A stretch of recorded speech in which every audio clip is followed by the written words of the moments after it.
Okay, तो अब हम फोकस करेंगे एडन स्पेस के बारे में।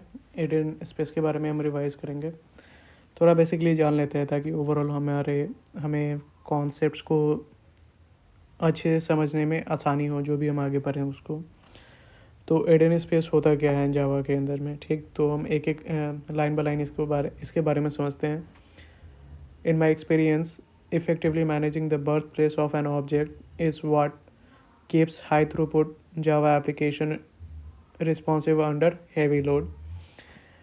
तो बोला जा रहा है कि जो हम ऑब्जेक्ट्स को क्रिएट करते हैं, ठीक, अब वो कौन से लोकेशन पे उन ऑब्जेक्ट्स को हम क्रिएट कर रहे हैं, ठीक, उस लोकेशन को अगर हम प्रॉपरली मैनेज कर पाएँ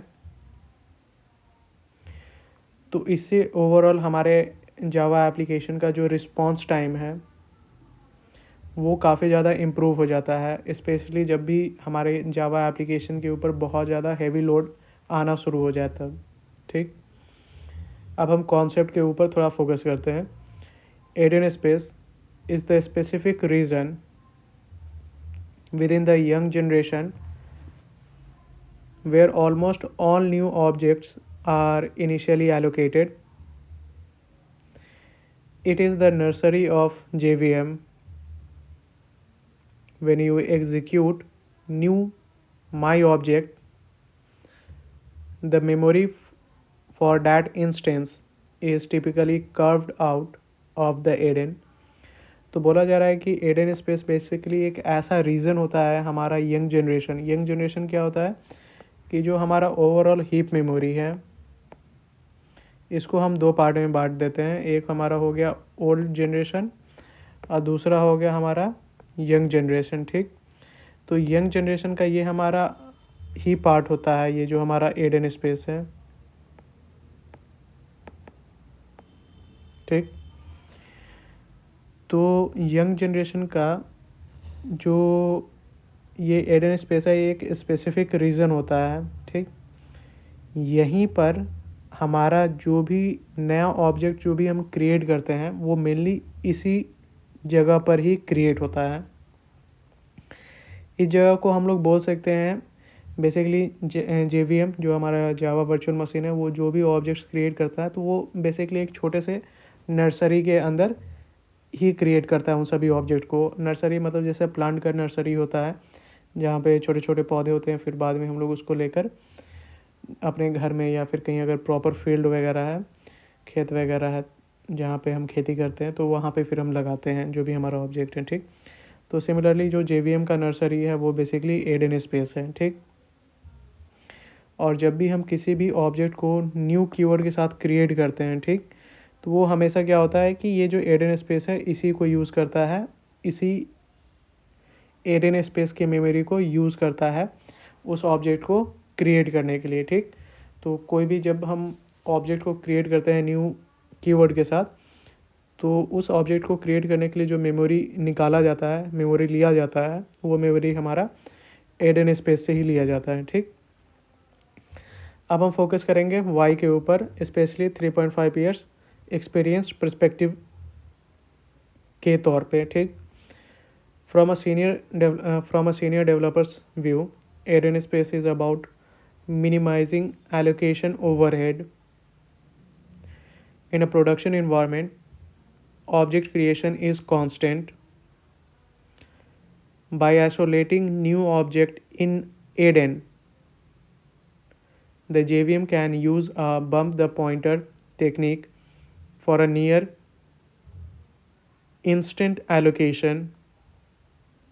Furthermore, since most objects like DTOs and temporary loop variables becomes unreachable almost immediately, Eden allows JVM to perform frequent, very fast, minor garbage collection cycles that reclaims massive amount of memory without touching the larger or more expensive old generation heap memory area।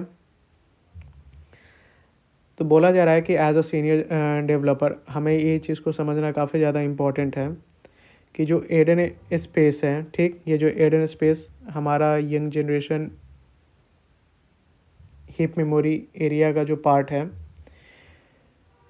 तो ये basically जब भी हम किसी object को create करते हैं, ठीक, उनके कारण जो भी ओवरहेड आता है, जो भी हमारा स्पेस भरने लगता है और वो पूरे हमारे हीप मेमोरी में कहीं छितरा के मतलब पूरा क्रिएट ना हो, इस चीज़ को मिनिमाइज़ करने में हेल्प करता है। ठीक, अगर ये पूरा एकदम सिस्टमेटिक वे में एक छोटे से एरिया में अगर हम क्रिएट करते हैं इन सभी ऑब्जेक्ट्स को, तो फिर बाद में हमें डेड ऑब्जेक्ट्स को कलेक्ट करने में भी उतना ही आसानी होगा। स्पेशली जब प्रोडक्शन इन्वायरमेंट का बात आता है तो वहाँ पे जो ऑब्जेक्ट क्रिएशन वो कांस्टेंट बेसिस पे होता है। जैसे जैसे हमें यूज़र की तरफ से रिक्वेस्ट आता है उस हिसाब से हम मैसिव अमाउंट में ऑब्जेक्ट्स को क्रिएट करते हैं। और ये जो ऑब्जेक्ट क्रिएशन का जो एरिया है, अगर इसको हम प्रॉपरली आइसोलेट कर देते हैं, एक फिक्स्ड एरिया हम डिफाइन कर देते हैं, या फिर एटलीस्ट एक हम बेसिक अंडरस्टैंडिंग भी डेवलप कर लेते हैं कि ये जो मेमोरी एरिया है इसके अंदर ही हम अपना मेजॉरिटी जो भी न्यू ऑब्जेक्ट्स है उनको क्रिएट करेंगे। इसके लिए बेसिकली कोई टेक्निक का यूज़ करता है जिसका नाम है बम्प द पॉइंटर्स। तो इसके बारे में हमको ज़्यादा आइडिया नहीं है, ज़रूरत पड़ेगा तो आगे हम लोग इसको भी रिवाइज कर लिया जाएगा। ठीक, तो अब होता क्या है कि जब भी हम ऑब्जेक्ट को क्रिएट करते हैं, चाहे जो भी हो DTOs हो या फिर टेम्प्रोरी जो भी हम वेरिएबल्स जनरेट करते हैं किसी भी लूप को एग्जीक्यूट करते टाइम, तो इमिडिएटली वो अनरीचेबल हो जाता है। ठीक,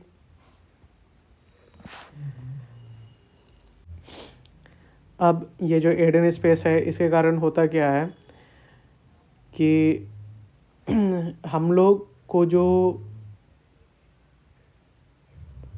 गार्बेज कलेक्शन करना होता है तो वो हम मेनली इस एडन के ही स्पेस, ये जो एडन स्पेस है इसी के ऊपर ही गार्बेज कलेक्शन को एग्जीक्यूट करते हैं। जो भी हमारे पास यूज़फुल ऑब्जेक्ट्स होता है उसको हम मार्क कर लेते हैं। रेस्ट ऑफ द जो भी एलिमेंट्स है जो हमारे काम है नहीं, जो इधर उधर है, तो उन सभी को फिर बाद में हम इकट्ठा इस एडन स्पेस के ही एरिया में जो भी अनट्रैक्ड या फिर अनरीचेबल हमारे पास ऑब्जेक्ट्स हैं उन सभी को हम लोग कलेक्ट कर लेते हैं। ठीक, तो इसे ओवरऑल जो हमारा गार्बेज साइकिल, जो माइनर गार्बेज कलेक्शन का जो साइकिल है ये भी काफ़ी ज़्यादा फास्ट रहता है। और सिंस एक हमारे पास अंडरस्टैंडिंग है कि जो भी हमारा ऑब्जेक्ट है, जो भी अनयूज्ड ऑब्जेक्ट है या फिर जो भी डेड ऑब्जेक्ट है वो एडन स्पेस के ही अंदर होगा, तो हमें एक पूरा ओवरऑल पूरे हीप मेमोरी के अंदर हमें गार्बेज कलेक्शन एग्जीक्यूट करने की ज़रूरत नहीं पड़ती है। स्पेशली जो हमारा ओल्ड जनरेशन का एरिया है वहाँ पे हमें गार्बेज कलेक्शन करने का ज़रूरत नहीं पड़ता है, तो उससे ओवरऑल हमारा काफ़ी ज़्यादा टाइम हमारा बचता है। अब हम इसको बताएंगे कैसे कि हम अपने प्रोजेक्ट में इसको कैसे इंटीग्रेट किए थे। ठीक, तो इसको हम इस तरीके से बोल सकते हैं कि I previously worked on a spring boot based high frequency trading HFT adapter.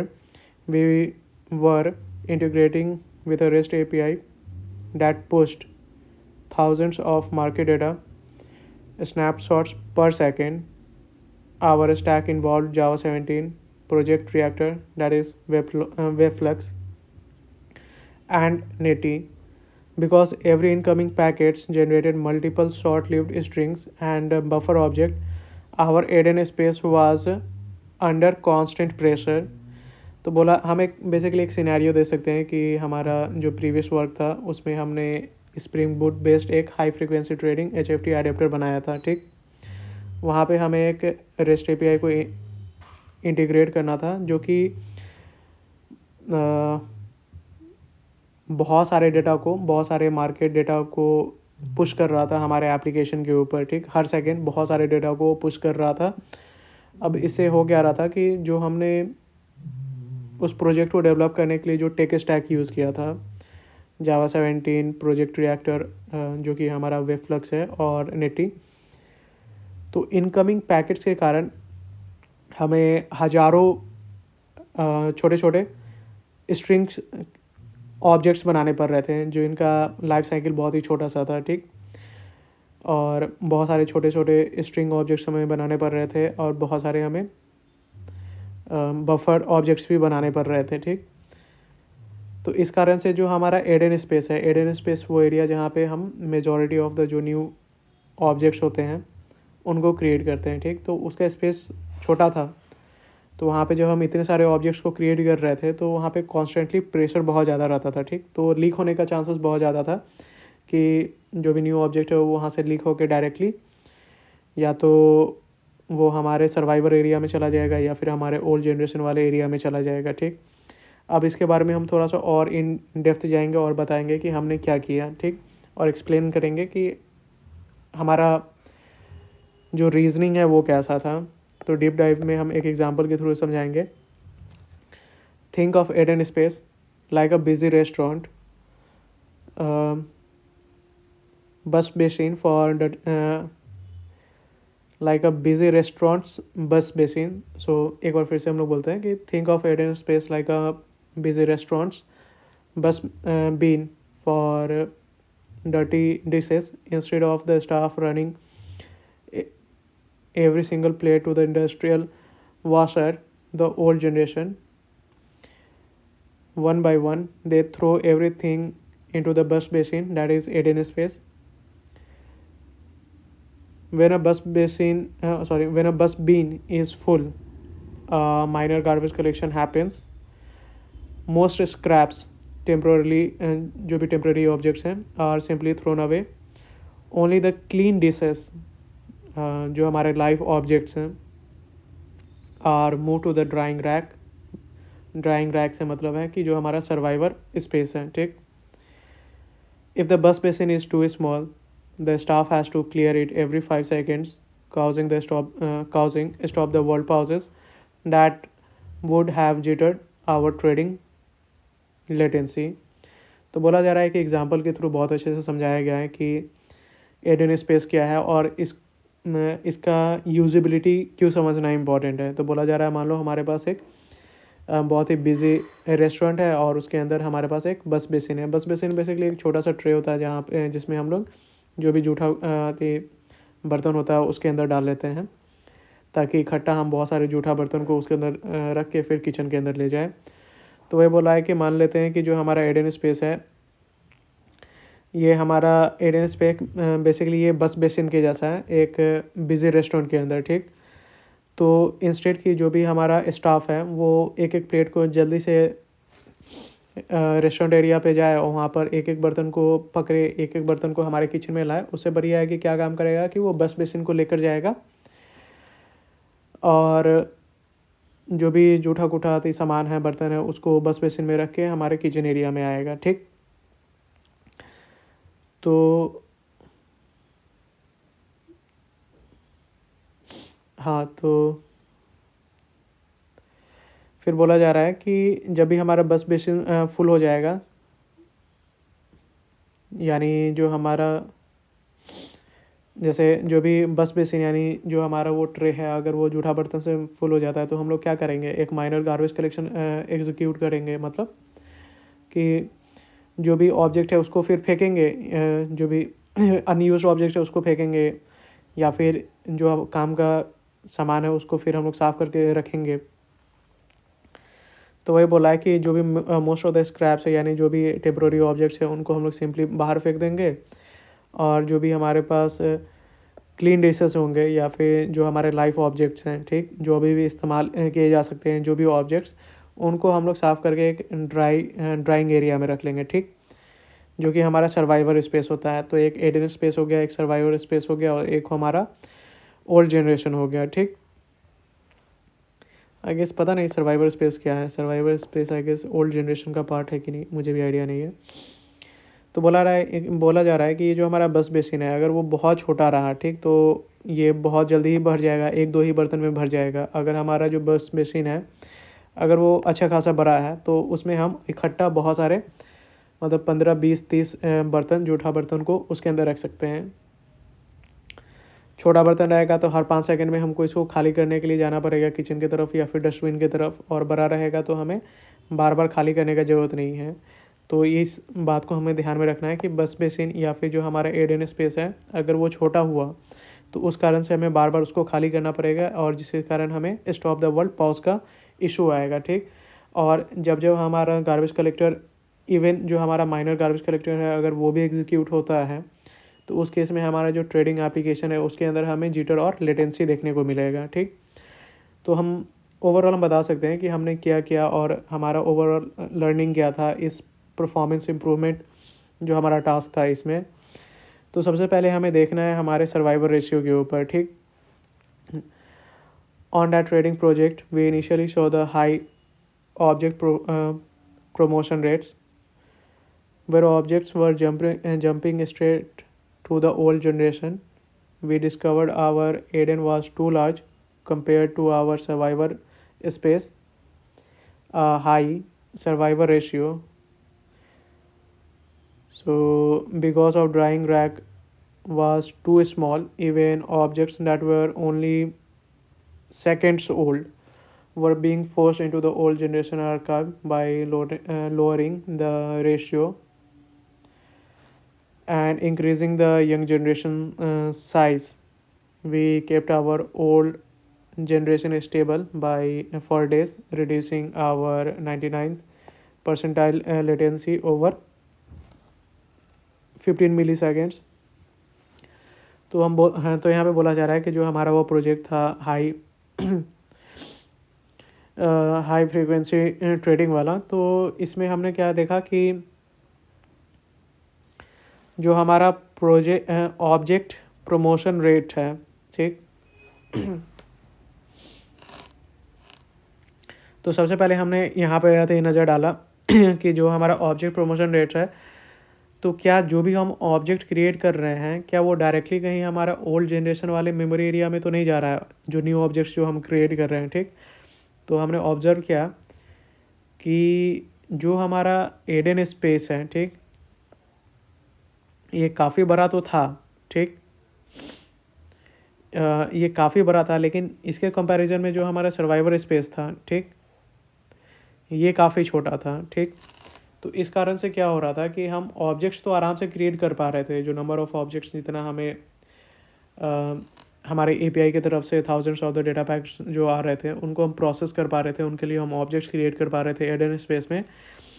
But जो यूजेबल ऑब्जेक्ट्स जो हमें उसमें से निकल के आ रहा था उनको हमें सर्वाइवर स्पेस में रखना था, पर सर्वाइवर स्पेस का स्पेस ही छोटा था। तो इस कारण से क्या हो रहा था कि तुरंत ही ओवरलोड हो रहा था, और जिसके कारण से जो हमें ऑब्जेक्ट है उसे ओल्ड जनरेशन वाले एरिया में हमें डालना पड़ रहा था। अब हो सकता है कि ये जो सर्वाइवर स्पेस में जो हमारा बहुत सारे ऑब्जेक्ट्स था, ये फर्स्ट या फिर सेकंड या फिर थर्ड जो गार्बेज कलेक्शन का साइकिल होता है, इसमें से और भी बहुत सारे कम हो जाते हैं। अब इस कारण से हो क्या रहा था कि बहुत सारे अनयूज्ड सर्वाइवर ऑब्जेक्ट्स भी हमारे ओल्ड जनरेशन वाले मेमोरी स्पेस में पहुंच रहे थे, जिसका कारण से ओल्ड जनरेशन मेमोरी हमारा फुल हो रहा था। अब फिर हमें मेजर गार्बेज कलेक्शन को एग्जीक्यूट करना पड़ रहा था। तो इसके कारण हमें क्या देखने को मिल रहा था कि हमें heavy stop the world problem का सामना करना पड़ रहा था, ठीक। तो इस प्रॉब्लम को बेसिकली हमने सॉल्व किया, कैसे किया कि bye lowering the ratio and increasing the young generation size. तो यंग जनरेशन का हमने साइज़ बढ़ा दिया ताकि ओवरऑल जो हमारा सर्वाइवर एरिया था ये भी बढ़ जाए, ठीक। अब इसके कारण हुआ क्या कि जो हमारा अनयूज्ड जो डेड ऑब्जेक्ट्स हैं या फिर जो शॉर्ट लिव्ड ऑब्जेक्ट्स है वो डायरेक्टली हमारा ओल्ड जनरेशन मेमोरी एरिया में क्रिएट नहीं हो रहा था। इस कारण से जो हमारा ओल्ड जनरेशन मेमोरी एरिया है वो काफ़ी दिन तक स्टेबल रह रहा था, ठीक। तो उसमें बहुत ज़्यादा हमें गार्बेज कलेक्शन करने की भी ज़रूरत नहीं पड़ रहा था, जिसके कारण ओवरऑल हमारा जो प्रोजेक्ट है काफ़ी स्टेबल रह रहा था, और हमें जो 99th परसेंटाइल लेटेंसी है ये भी काफ़ी हद तक रिड्यूस हो गया था बाय 15 मिलीसेकेंड्स, ठीक। तो एक बार वापस से हम लोग रिवाइज कर लेते हैं कि एडन स्पेस है क्या। तो एडन स्पेस बेसिकली एक बर्थ प्लेस है। जब भी जेवीएम कोई भी ऑब्जेक्ट्स को क्रिएट करता है तो बेसिकली एक छोटे से एरिया में ऑब्जेक्ट्स को क्रिएट करता है ताकि उनको मार्क करना और जो भी डेड ऑब्जेक्ट्स हैं उनको कलेक्ट करना काफ़ी ज़्यादा आसान हो, ठीक। तो ये जो एडन स्पेस है ये हमें मिलेगा जो हमारा यंग जनरेशन का पोर्शन होता है उसके अंदर। फिर एडन स्पेस सिंस जितने भी हमारे न्यू ऑब्जेक्ट्स है वो एडन स्पेस के अंदर क्रिएट हो रहे हैं, तो जेवीएम को ओवरऑल पूरे प्रोजेक्ट के अंदर गार्बेज कलेक्शन करने की ज़रूरत नहीं पड़ रही है। और इन केस अगर हम पूरे प्रोजेक्ट के ही अंदर गार्बेज कलेक्शन करने को जाते हैं तो फिर काफ़ी ज़्यादा टाइम हमें लगता है, स्पेशली जो हमारा old generation heap memory area है तो वहाँ पे तो हमें और भी ज़्यादा टाइम लगता है। तो उससे ओवरऑल जो हमारा स्टॉप द वर्ल्ड का प्रॉब्लम है वो काफ़ी लंबे लंबे टाइम तक कर रहा था वैसा। तो जो भी न्यू ऑब्जेक्ट है वो हमारे एडन स्पेस में ही है, तो हम पूरे ऑब्जेक्ट में वैसे भी गार्बेज कलेक्शन को एग्जीक्यूट नहीं कर रहे हैं। हमें गार्बेज कलेक्शन को, अगर जेवीएम को गार्बेज कलेक्शन कलेक्टर को एग्जीक्यूट भी करना होता है तो वो सिर्फ इन एडन स्पेस में ही करता है जिससे कम समय में हम लोग जो माइनर गार्बेज कलेक्टर्स हैं इसको एग्जीक्यूट करके मेजॉरिटी जो भी हमारे पास अनयूज्ड ऑब्जेक्ट है उसको हम लोग आराम से रीगेन कर लेते हैं। अब इसको हमने प्रोजेक्ट में कैसे इंटीग्रेट किया, तो हम बता सकते हैं कि हमने एक हाई फ्रीक्वेंसी ट्रेडिंग एडेप्टर बनाया था जहाँ पे जो हमारा एक रेस्ट एपीआई है वो बहुत सारा thousands of the market data को, इनके पैकेट्स को हमें सेंड कर रहा था हमारे एप्लीकेशन पर। तो इस प्रोजेक्ट को हमने बेसिकली बनाया था स्प्रिंग बोट, जावा 17, प्रोजेक्ट रिएक्टर और नेटी की हेल्प से, ठीक। तो इन थाउजेंड्स ऑफ स्नैपशॉट्स को प्रोसेस करने के लिए हम लोग क्या काम कर रहे थे कि बहुत सारे स्ट्रिंग्स और बफर ऑब्जेक्ट को भी क्रिएट कर रहे थे, जिस कारण से हमने जो एडन स्पेस है वो तो काफ़ी अच्छा खासा लिया था, बट हमारा जो इनिशियली ऑब्जर्वेशन था उसमें हमने पाया कि जो सर्वाइवर हमारा एरिया है वो थोड़ा छोटा था। डीप डाइव अगर हम करें, एक एग्जांपल के थ्रू समझाएं तो हम लोग बोल सकते हैं कि मान लेते हैं कि हमारा बिजी रेस्टोरेंट है, तो बिजी रेस्टोरेंट का जो हमारा बस बेसिन है वो एक तरीके से एडन स्पेस के जैसा काम करता है। तो जो भी हमारा स्टाफ है वो एक एक जूठा बर्तन को जो किचन में लाएगा उससे बढ़िया है कि जो भी जूठा बर्तन है उसको वो एडन स्पेस यानी बस बेसिन में रखेगा, और जब बस बेसिन भर जाएगा तब वो किचन की तरफ आएगा, ठीक। और किचन में आने के बाद जो भी यूजलेस सामान है उसको हम डस्टबिन में फेंक देंगे, जो हमारा काम का सामान रहेगा बर्तन उसको हम साफ़ करके ड्राइंग रैक पे हम लोग उसको रख देंगे, ठीक। इन केस अगर हमारा ड्राइंग रैक छोटा है तो फिर हमें उसे डायरेक्टली अपने ओल्ड जनरेशन वाले स्पेस में रखना पड़ेगा, मतलब एक तरीके से मतलब स्टोर रूम में रखना पड़ेगा। तो हमें ध्यान में रखना चाहिए कि जो हमारा बस बेसिन है अगर वो छोटा रहेगा तो हमें बार बार हमारा गार्बेज कलेक्टर एग्जीक्यूट होगा, जिसके कारण हमें स्टॉप द वर्ल्ड प्रॉब्लम भी को फेस करना पड़ेगा। और ऐसा एप्लीकेशन जहाँ पे हमें बहुत ज़्यादा मतलब फास्ट एप्लीकेशन चाहिए, लेटेंसी वगैरह कम चाहिए, तो फिर वैसे HFT वगैरह में हमें बहुत ज़्यादा जिटर और लेटेंसी भी देखने को मिल सकता है, ठीक। तो इस टाइप के प्रॉब्लम को सॉल्व करने के लिए हम थोड़ा देख सकते हैं कि जो हमारा एडन स्पेस है इसका स्पेस सफिशिएंट है कि नहीं। अगर सफिशिएंट है तो जो सर्वाइवर स्पेस है क्या यहाँ पे सफिशिएंट जगह है कि नहीं। ऐसा तो नहीं कि जो भी ऑब्जेक्ट यहाँ एडन स्पेस में से बच रहे हैं वो सर्वाइवर स्पेस में जाने पर इनके पास सफिशिएंट स्पेस ही नहीं है, तो वो फिर डायरेक्ट ओल्ड जनरेशन स्पेस में जाके स्टोर हो रहे हैं। तो उस कारण से भी हमारे पास बहुत सारे जो अननेसेसरी डेड ऑब्जेक्ट्स हैं या फिर ऐसे ऑब्जेक्ट्स जिनका आप कोई काम नहीं है वो भी हमारे ओल्ड जनरेशन वाले मेमोरी स्पेस में रहेंगे। तो उनको कलेक्ट करने के लिए फिर हमें ज़्यादा हमारे जेवीएम को ज़्यादा मेहनत करना पड़ेगा। तो यही है।